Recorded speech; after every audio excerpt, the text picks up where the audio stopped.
J'aime aussi tout ce qui a trait au son. Voilà, le son, pour moi, c'est une forme d'art. Bonjour Audrey. Bonjour Joël. Comment vas-tu? Je vais très bien, merci. Oui, ça va super. En tout cas, toi, ça se voit que ça va.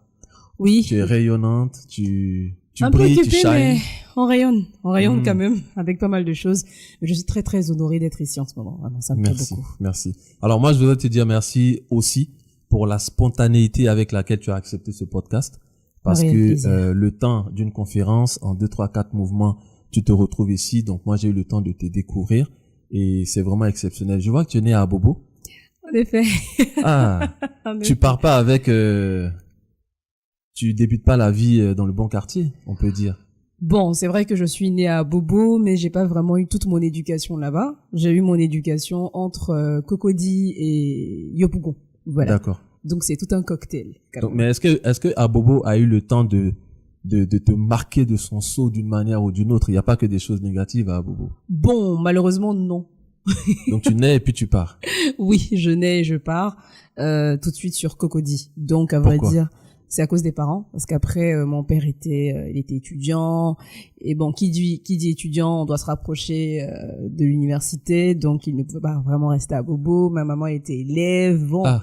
Donc c'est ce genre de cocktail qui ont fait que finalement je me suis retrouvée à Cocody, où j'ai fait pratiquement les 4 pas, tout ça. Ah, d'accord. Donc le côté à Bobo, je pourrais dire que c'est plutôt j'y reviens, parce qu'à Bobo il y avait mon grand-père qui vivait avec ma grand-mère. D'accord. Donc vraiment la cour familiale. D'accord. C'est ma mère qui est beaucoup restée à Bobo, elle a fait pratiquement tout. Donc Audrey Keita, enfant de jeunesse. Oui, enfant de jeunesse. Donc il doit pas avoir beaucoup de différence entre maman et toi. En général, l'enfant de jeunesse, quand les deux sont arrêtés, on dit bon, où est la mère, où est l'enfant? Est-ce que c'est ton cas? J'ai pour coutume de dire que c'est ma CP, à vrai dire. C'est mon amie, c'est ma meilleure amie, c'est mon tout, c'est ma première motivation, ma maman. Quel impact elle a réellement sur ta vie, ta maman? Je peux dire que ma maman, c'est un peu ma manager. Ah bon? Ma manager, elle m'a beaucoup boosté, elle m'a beaucoup inspirée, parce qu'à vrai dire, elle a commencé à entreprendre aussi assez jeune, donc son parcours déjà a eu une rétroactivité sur ma personne. Et puis c'est quelqu'un qui m'a beaucoup orientée dans mes choix, que ce soit au niveau de mes études, de ce que je dois faire. Et je pense que vraiment, elle a plus cet impact de guide, de modèle, et voilà. Bon, ma maman, c'est un peu ça, quoi. Et quel est l'apport de papa? On nous oublie tout le temps. Alors, quel apport? Ou bien papa, il sert à rien, il a rien fait. En fait, papa, c'est à vrai dire mon père, c'est quelqu'un, c'est mon meilleur ami, c'est mon moi. Ah. Voilà. Aussi. Maman, c'est ma meilleure amie, c'est mais papa, c'est mon moi. C'est comme si je suis face à mon jumeau en vrai. Wow. Mon jumeau. Mon père, c'est comme ça. Donc mon père, ça a été la figure qui m'a beaucoup aussi inspiré de donner le meilleur de moi, de toujours faire de mon mieux, c'est ce qu'il me dit, d'être heureuse. C'est quelqu'un qui m'a beaucoup poussé en ce sens. C'est vrai que j'ai pas vraiment grandi avec papa, il était beaucoup parti, mais pourquoi? Pour des causes professionnelles, voilà, dû à son domaine. Donc avoir papa et maman entrepreneurs, ça n'a pas été chose facile, mais même il a toujours réussi à avoir une rétroactivité, même de loin. Et je pense que là, maintenant, on n'a plus cette proximité qui est fort incroyable. Et je remercie Dieu pour ça. Est-ce que tu penses que c'est important, ce double rôle sur l'enfant, surtout dans un contexte en 2024 où les mœurs tendent à évoluer? Le fait que papa soit là et ait un apport, que maman soit là et ait un apport. Oui, c'est très important, ça crée l'équilibre, je pourrais ainsi dire, et c'est très important d'avoir ces deux figures-là, parce que chacun a sa manière d'agir. Le papa en tant que femme, hein, tu vas te sentir dans ce respect, dans cette protection. Maman, je ne dis pas qu'elle protège pas, mais maman, c'est un peu l'avocate première qu'on va voir en cas de problème, si on doit parler à papa. Donc avec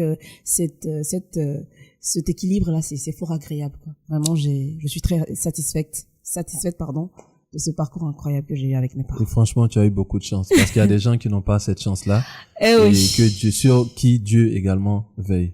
Oui, c'est pas Dieu du tout facile. Tu verras que ce podcast, il est un peu différent dans le sens où tu développes sur ce que j'ai déjà trouvé. Donc, pour te dire qu'il y a un travail qui est fait derrière, je tiens à le mentionner parce que je prépare mes podcasts chaque podcast c'est à peu près 3 heures à faire des recherches, à travailler les réponses et à faire en sorte que le podcast ait un sens qui évolue.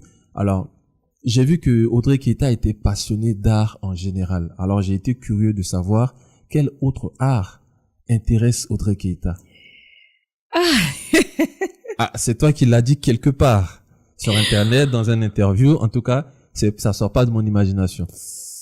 Alors, tout ce qui a trait à l'art, sur toutes ses formes, j'aime les tableaux, les dessins. Quand j'étais un peu plus jeune, je dessinais beaucoup.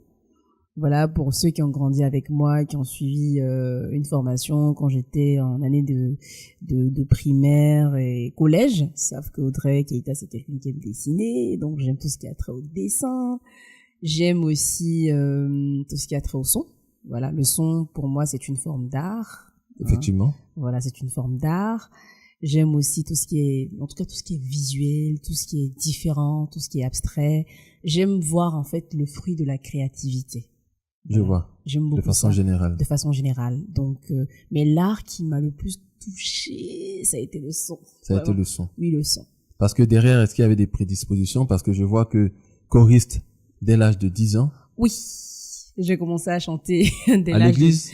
À l'église. Pour respecter le cliché. Mais... Ça commence toujours à l'église. Tous les chanteurs, ils ont commencé à l'église. Bizarrement, je peux dire que j'avais une voix très bizarre. Parce que ma maman, je peux dire qu'il y a les gènes aussi qui en ont joué, qui en ont impacté, parce que ma maman, elle a été choriste aussi. D'accord. Ma sœur même est choriste. Donc vraiment. À l'église? Oui, à l'église. Et en fait, ce que je pourrais dire, c'est que avant, j'avais pas une belle voix du tout. Je chantais vraiment très faux. Et ma maman m'a dit un jour, oh, toi avec ta voix bizarre là, vraiment faut te taire. Je chantais très mal et j'ai décidé comme ça un jour, je dis aujourd'hui là, moi je vais bien chanter.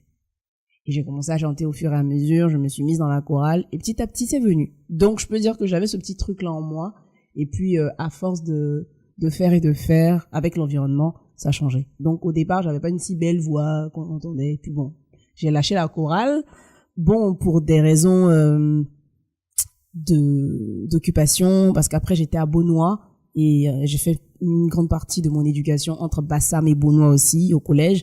Donc après je pouvais plus trop chanter dans les mêmes endroits et puis bon je me sentais un peu dépaysée avec les chorales d'Abidjan, donc j'ai dit bon je préfère me retirer. Pourquoi les chorales d'Abidjan étaient plus évoluées, moins évoluées? Bon, il y a plus débridé. le temps, parce qu'après quand t'es au collège, ça peut aller, mais quand tu arrives au lycée, seconde, première, terminale, ça commence à accélérer. Et quel temps tu vas avoir pour aller chanter, faire répétition? Bon, j'ai préféré me retirer en même temps. Pour te concentrer sur une carrière de journalisme international. Non, pas du tout. Bah apparemment tu te voyais journaliste international pendant ou après le baccalauréat. Fausse information alors. Vraie information, voilà. C'est ce que je... Dès le baccalauréat, elle s'imaginait faire carrière dans le journalisme à l'international. En effet. Tu l'as dit quelque part. En effet. Oui, je m'imaginais faire ça parce qu'après, mon père, il parle 3 langues. Il parle anglais, il parle français, il parle le chinois. Et chinois? Oui, mandarin. À quelle occasion il a pu apprendre le chinois? Pour ses raisons professionnelles, vu qu'il est dans le secteur minier. Okay. Donc c'est quelqu'un qui est au contact des gens, donc ça nécessite qu'il parle beaucoup ce genre de langue. Et j'ai vraiment aimé. En fait, il m'a fait aimer l'anglais, il m'a fait aimer ces autres pays, et vraiment j'avais envie d'être une personnalité internationale, une journaliste, parce que j'aimais beaucoup ça. Et quand j'étais un peu plus jeune, chez nous, à la maison, on ne regarde pas les chaînes vraiment nationales. Voilà, nationales, on est plus des chaînes internationales et tout. Donc, à force de regarder, je me suis projetée. Et bon, finalement, ma bonne manager, elle m'a conseillé, c'est vrai, c'est ta passion, je n'en disconviens pas, dit-on, mais ce serait bon d'y rajouter avec avec du droit, et puis après, tu pourrais renchérir là-dessus. Donc, je m'imaginais. Et lorsque j'ai rencontré la veuve pour la première fois, c'était le coup de foudre. Et depuis, je me suis plus arrêtée. Mais avant ça, tu passes à l'HEC. HEC, oui. Abidjan Franco. Oui. Abidjan francophone. Oui, HEC. Université je fais catholique. l'UKO, après l'UKO, et je passe à HEC Abidjan francophone, où je fais une licence professionnelle en droit des affaires et fiscalité en entreprise. C'est un bon moment. Toujours en continuité pour réaliser le master. Le master 2 en droit. Oui, droit Donc, des affaires et fiscalité. Droit des affaires. Alors, comment tu passes de droit des affaires, donc potentiel juriste, à entrepreneur? Alors, à vrai dire, j'ai commencé à entreprendre à partir de la première année de droit, je pourrais ainsi dire. Parce qu'à vrai dire, quand j'étais un peu plus jeune, toujours ça, ma mère même me le disait, j'avais tendance à dire à mes amis, voilà, moi je suis la chef d'entreprise, vous êtes mes employés. C'était un jeu comme ça que je jouais. Ok. J'ai toujours voulu être déjà la boss, quoi. Oui, j'ai toujours voulu être comme ça. Et puis aussi quand je voyais ce que mon papa faisait, le patron, il vient, tout le monde, mais j'ai vraiment envie de savoir ce que ça donne comme effet. Donc le droit, c'est quelque chose que j'étais en train de faire, mais j'ai eu l'envie d'entreprendre de par une frustration. Ah. Oui, une frustration que je vais partager. Oui. Alors, vous savez, en tant que femme, c'est un peu compliqué. Nous, les femmes, ça, c'est une parenthèse. En termes de relations, c'est un peu compliqué. C'était dans une phase un peu difficile de ma vie avec les parents. J'étais allée en famille, du côté de Koumassi. Et je voulais mener mes propres activités et tout, parce que c'était un peu compliqué.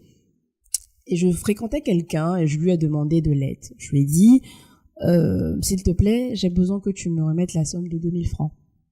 2000 francs? Oui, 2000. On est dans les années 2019, voilà. Quelle 2018. année 2019. Bon, 2000, voilà, on peut se débrouiller. C'est un ça. peu comme le syndicat. C'est ça. Donc, je demande les 2000 et il me sort cette phrase, je ne suis pas le service social.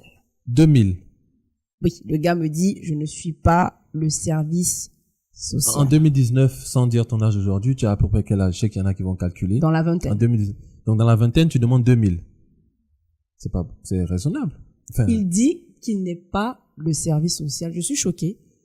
Et je lui rétorque cette parole en lui disant, merci. Déjà, merci. Et que, aujourd'hui, je te demande 2000, tu m'en donnes pas. Mais demain, je vais travailler de telle en sorte que demain, quand tu vas me voir, tu vas dire que tu me connais, on dira que tu mens.